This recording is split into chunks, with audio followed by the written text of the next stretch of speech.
Citizen TV. I have two questions. The first one is about inclusivity. You have many a times emphasized on inclusivity, Mr. President. How can this be made constant when, in a national discourse, when a regime after regime flip the scale of equality? The second question is about the opposition is accusing you for using this trip as a belt and not a real development. What's your response to them? Pardon me again, they are saying what? They're saying you are using this trip to Wajir as a belt and not a real development. What's your response to them? Thank you very much. My commitment to inclusion goes beyond this trip. It goes beyond Northern Kenya. When I had the opportunity, I reached out, and for your information, immediately after the last election, I reached out to the former Prime Minister because I wanted to build politics that accommodates and that gives us a chance to move together as a nation.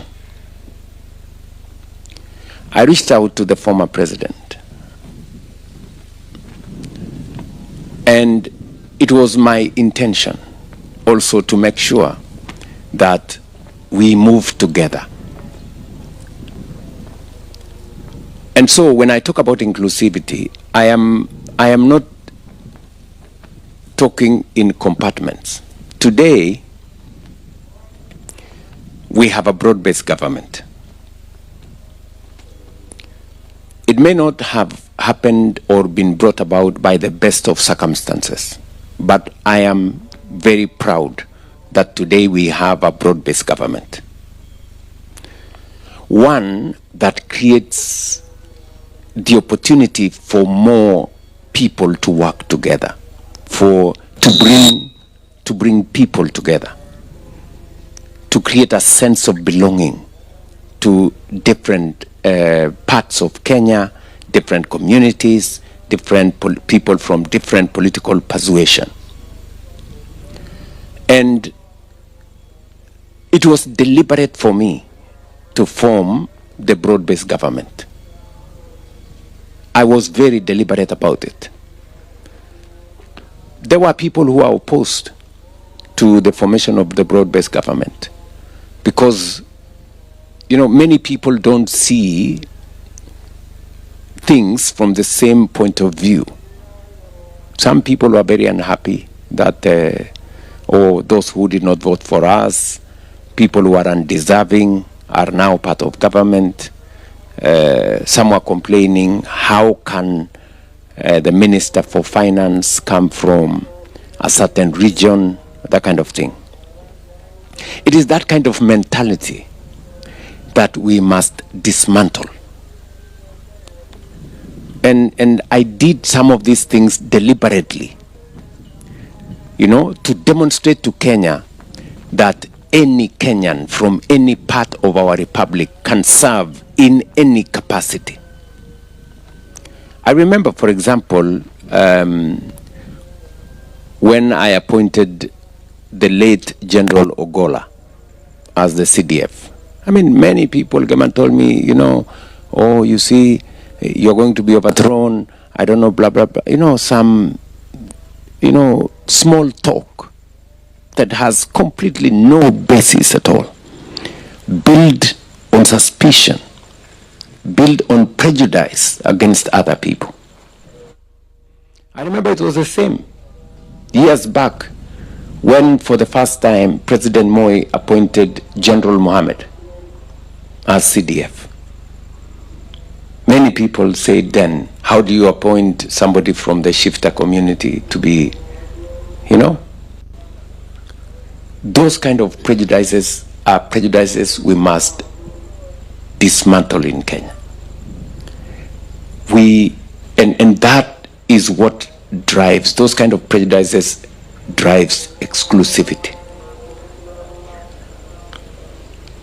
And so it is my firm belief that inclusion is not a favor.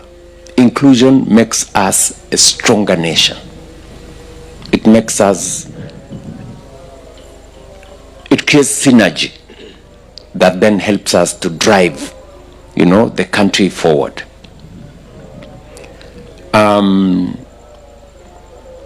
As for those on the other side, they are entitled to their opinion. I don't do things, and I have never done things for convenience or to push a political agenda. What I do is that which I believe in me that is right for Kenya. My friend, it's not always that one becomes president of a country. It's the highest honor anybody can be. And therefore, I don't take it for granted that a person with not so much background like me today is the leader of a great nation like Kenya. So I take it very seriously. I take it very seriously. Many people think I do more than what a president is supposed to do. I show up in too many places. Many people accuse me sometimes of being micromanaging things and those kind of things. Well, that's their thinking. But for me, I take this responsibility very, very seriously. I take the fact that I am the leader of this nation very seriously. And I apply my mind to it. I deploy my energy.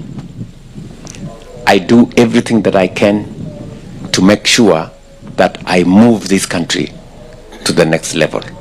And by the way, it's happening. This country is moving. Even my competitors today agree. Even them, they agree that we have moved this country. I saw some of them saying, William Ruto has built a Talanta Stadium.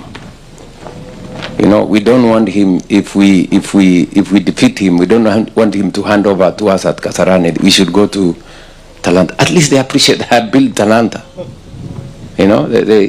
Many of them even say that,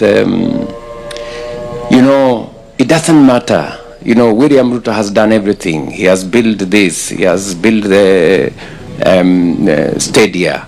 He has done the road to Mau Summit. He's doing the road to northern Kenya. But it doesn't matter.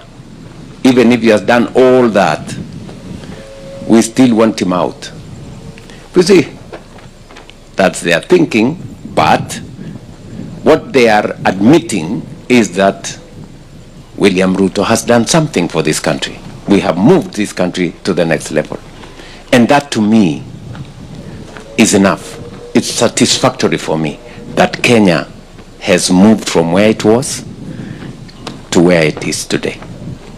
Nurdin, thank you very much, Your Excellency, and welcome to Wajir once again.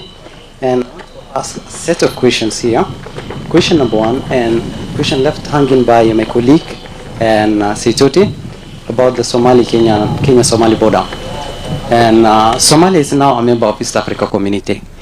Does that mean Somalia does not benefit from the East Africa Free Trade Agreement? And